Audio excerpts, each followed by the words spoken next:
Welcome sa Tagalog Fanfiction Series. Huwag sanang kalimutan mag-subscribe for more updates sa kwentong ito. May alam ka bang kinaroroonan ng mga old pictures ng mga bata, Mimi? Kung pwede ay yung kasama ng ina at ama para makagawa ako ng scrapbook nila. Wala akong nakita, Ma'am Belen. Pero titingnan ko sa mga lumang cabinet ng mga bata. May isang cabinet sa kwarto nila na hindi ginagalaw. Ano kaya at pagtulungan natin? Mabuti pa nga po, mga old family pictures ng isang lalaki na malaki ang hawig kay Jack ang nakita nila sa cabinet na tinutukoy ni Mimi. May pictures pa na may kasama itong babae at 4 na batang maliliit. Ang isang bata ay nakilala niyang si Jeff na marahil ay mga 5 years old noon. Pero ang pangbata ay hindi niya matukoy kung sina Cliff, Red at Mickey. Naghahanap siya ng pictures ni Jack, pero wala siyang makita, hanggang sa may makuha siyang isa at kasama nito ang isang babae na sa tingin niya ay ang babae ring kasama ng lalaking kahawig ni Jack sa larawan nito. Pinagkumpara niya ang dalawa at napatunayan niyang tama ang kanyang hinala. Lalong naghulo ang kanyang isipan sa nakitang mga larawan. Pero isang bagay ang napansin niya. Sweet na sweet si Jack at ang nasabing babae sa larawan. Nakaakbay si Jack rito, habang nakayapos naman sa bewang ni Jack ang babae. They seem to be very sweet and in love to each other.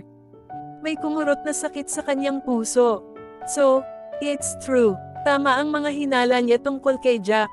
Maaaring mahal pa nito ang babae at hindi nito kayang ipagpalit iyon kahit na kanino. Kahit pa sa kanya na sinasabi ni Jack ay kaysundo ng mga bata. This is the end of her fantasy. Hindi na siya dapat pang umasa na may magaganap na romansa sa kanila ni Jack. May nagmamay-ari na ng puso nito at mukhang wala siyang kalaban-laban. At last sumakamay na niya ang kanyang unang sweldo.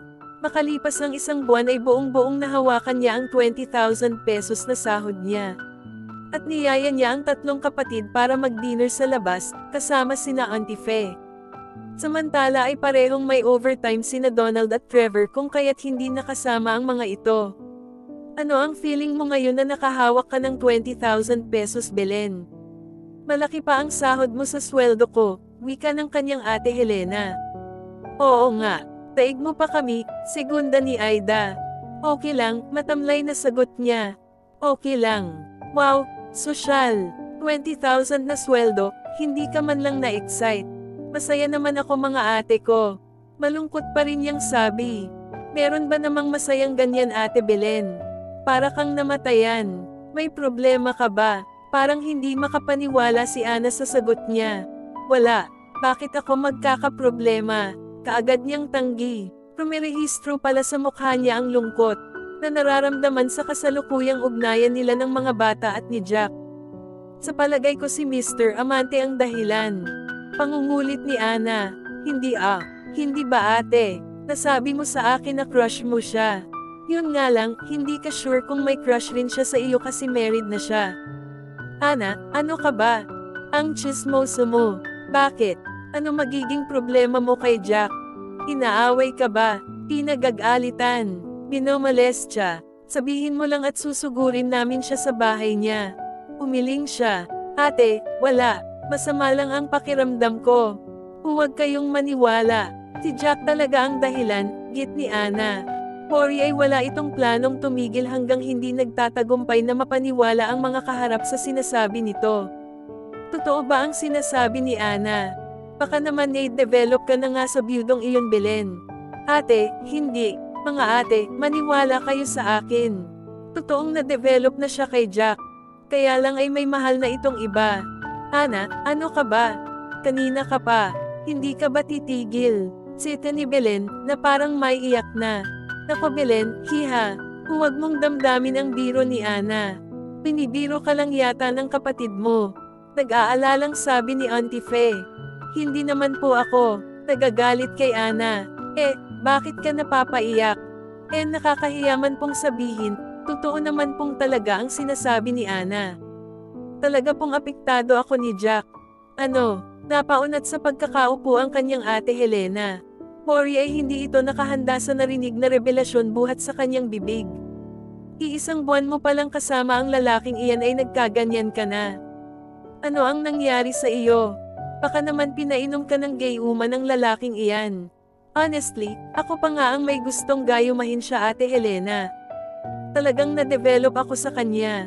Maybe dahil attracted ako sa kanya.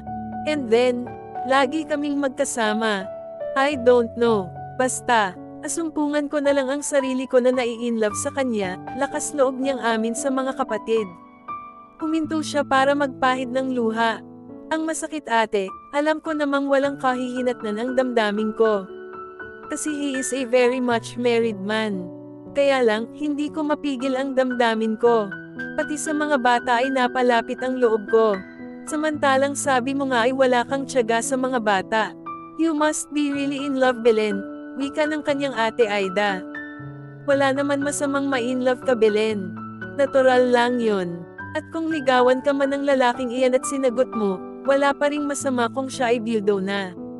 Ang masama, may asawa na pala, ibang usapan na yan, Belen, wika naman ni Auntie Fe.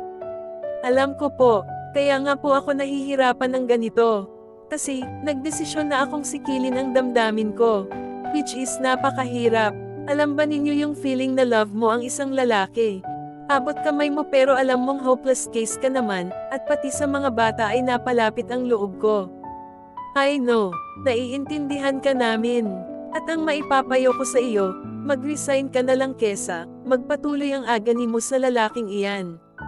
Isa pa, baka mapasubo ka sa kanya, Belen, may pag-aalalang payo ni Helena. Bahala na, ate, iniisip ko na rin yan. Naaawa lang ako sa mga bata. Kawawa naman sila, tumistansya ka na kung nahihirapan ka. Ikaw rin ang magdadala niyan. Napapikit siya, yung isiping hindi na niya makikita si Jack ay napakasakit na para sa kanya. Paano nga ba siya magde-decision? And the kids, kawawa ang mga bata. Isang malaking decision ito na napakahirap niyang gawin pero kailangan. Teacher, tuwang-tuwang salubong sa kanya ng mga bata ng araw na iyon. Iyakap siya ng mga ito. Halos magunahan pa sa pagkapit sa pagyakap sa mga hita niya. Na-touch siya ng husto sa naging pagsalubong ng mga bata sa kanya. Teacher, na-miss ka namin. Pinigil niya ang mga luhang gusto na sanang tumulo.